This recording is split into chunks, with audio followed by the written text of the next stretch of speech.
What's going on, guys? So welcome back to 606 RC Crawlers. Got a big video for y'all.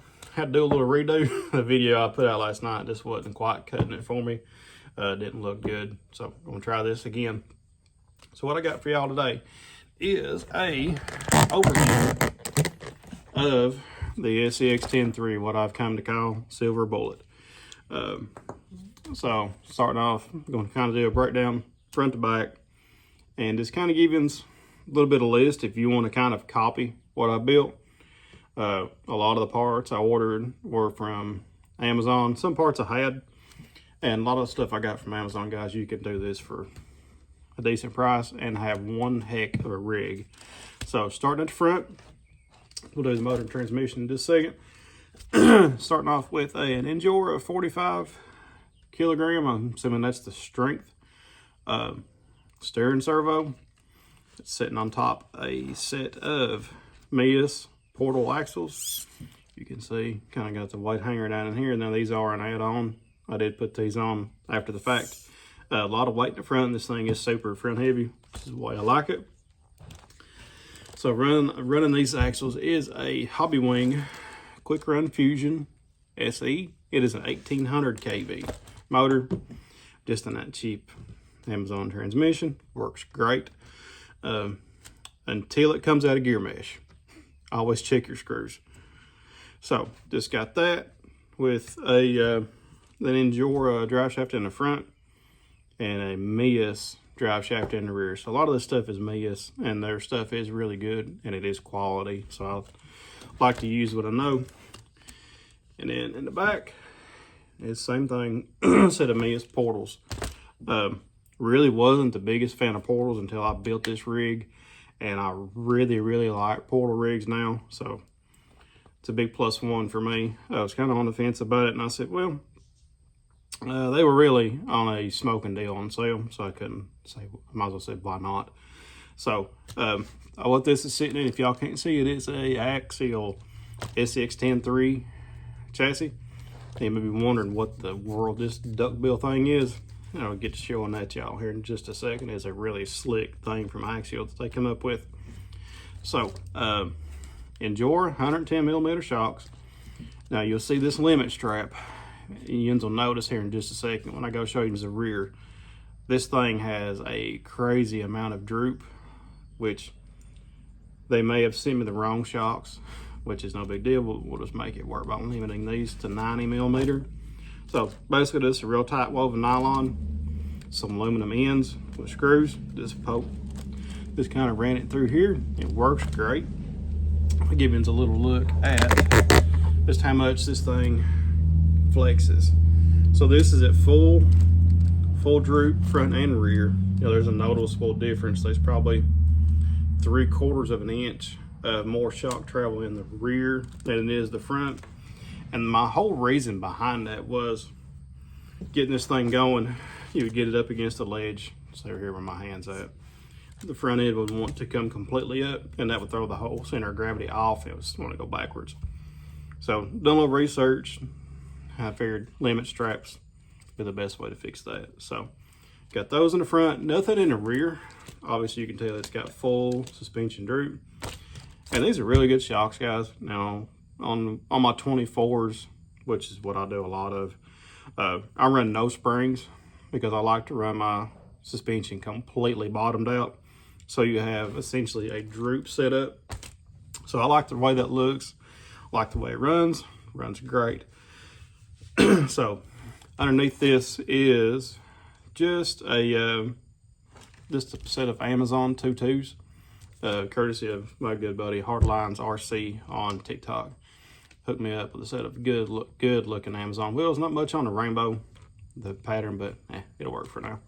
With some awesome 2.2 J Concepts, megalithic. These are like 5 1/4 tall. Awesome tire. I've tried Maxxis Trepadors, TSLs, and I think they're Endure Klingons. These tires work awesome for out here where I'm at. When me and my brother-in-law go to the spillway, these things work awesome. So got those in the front, mainly for weight. So these are super heavy in the front and he hooked me up with a set of, I'm not sure of the name, but they were just some carbon fiber wheels, super light in the rear, and this is a breakdown of the wheel. So you have, this thing's weigh basically nothing. It's aluminum in the front or aluminum in the middle for your middle ring. You have no like hub. You got that, a carbon fiber ring in the back, and these things weigh, you know, less than a standard snap-on screwdriver, so light as a feather. So we got that, and you're probably wondering about this duckbill. So Axial, as y'all have seen, the Coyotes have been out for a while. The Coyotes have this unique body system of how they attach, and it's pretty slick. So you'll notice it has a horizontal pin running this way and sort of a claw in the back. So what this does is, now mine's not perfectly lined up, but it does good. So you'll take this horizontal pin, goes into what I call the duckbill. It sits in. I do have to kind of pick up on my front clip a bit, and you'll just take it and you'll push down, and it's in. And when I say this thing is in, it's in, and it's not going nowhere. Big shout out to Axial for coming up with that. That is slick. From someone that hates drilling body pins, this is the best thing. So super easy to use. Basically just take your thumb, push a couple fingers against the tailgate, push back and pull, and it comes off. For, like I said, I hate drilling body pins.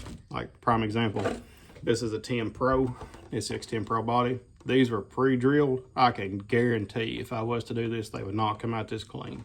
So I love the look of this. I love the look of the Coyote body. What it is, it reminds me of early Fords, Ranger, F-150, and a majority of the Explorers had this front end, and it's just a classic, a really good looking rig.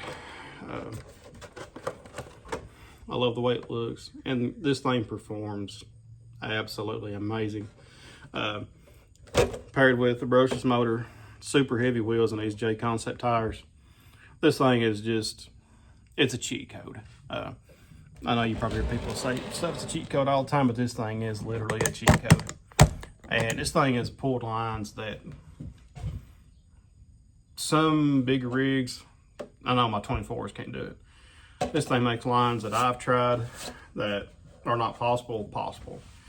And so that's just a little breakdown for y'all to kind of give you a little look, a first look at it, give you a parts rundown.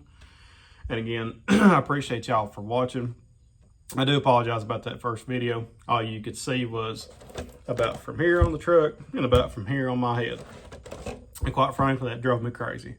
I said, y'all got to have some better content than that. So I want to get this out to you all tonight as quick as I can. So if y'all have any questions about parts I used, anything like that, please comment down below. Try my best. The second I see a notification to pop up, one of y'all comment, I do my best to get back at you ASAP. So try to help you all as much as I can, because the RC community is probably one of the best communities that I've ever seen as far as a hobby, about people not wanting to gatekeep. They don't care a bit to tell you their secrets. I don't care a bit to tell you my secrets that I've used on this thing. So if y'all got any questions, if you got any questions on getting into this hobby, number one, welcome to the addiction. It is addicting. So, but you'll love it. I know I love it. My kids love running these things with me. That's what it's all about, guys, is getting out with your family, spending time with your family, and God's beautiful creation. So with that being said, guys, I'm going to throw some B-roll up with y'all for you all, and get some shots of this thing at night with the rock lights. I forgot to mention the rock lights. Just some Rock Pirates RC amber lights. So gonna throw in some B-roll, the rock lights for y'all. Maybe try to get a couple day shots in so you can kind of see what it looks like in daylight. So, but again, guys, this is what I've officially dubbed Silver Bullet. Just basically a 10.3 Coyote with a few very well needed mods. Works great. And I forgot to mention, y'all, sorry. It ended up using a Spectrum SLT3. If you have a Capra, you know all about this thing. Super sturdy. remote. Works great, works good. That's all you need to do. So with that being said, guys, I appreciate each and every one of you all for watching, liking, and commenting, and subscribing. If you're new here, welcome to the channel. Why don't you stick around for a while? Please subscribe. We're up to 208. I thank each and every one of y'all. Y'all are great. Y'all are awesome. Y'all blow this stuff up. I had never imagined I'd have 200 subscribers. I'm so thankful for each and every one of you all. And again, guys, if y'all need anything, holler at me. I'm on Facebook, TikTok, and YouTube at all. Same handle, 606 RC Crawlers. You can reach out, TikTok, Facebook, shoot me a message on here. It'd be great. I'll get to you as quick as I can. Again, guys, God bless y'all. Thank you so much for watching. Hope to see y'all on the next one. Have a good one.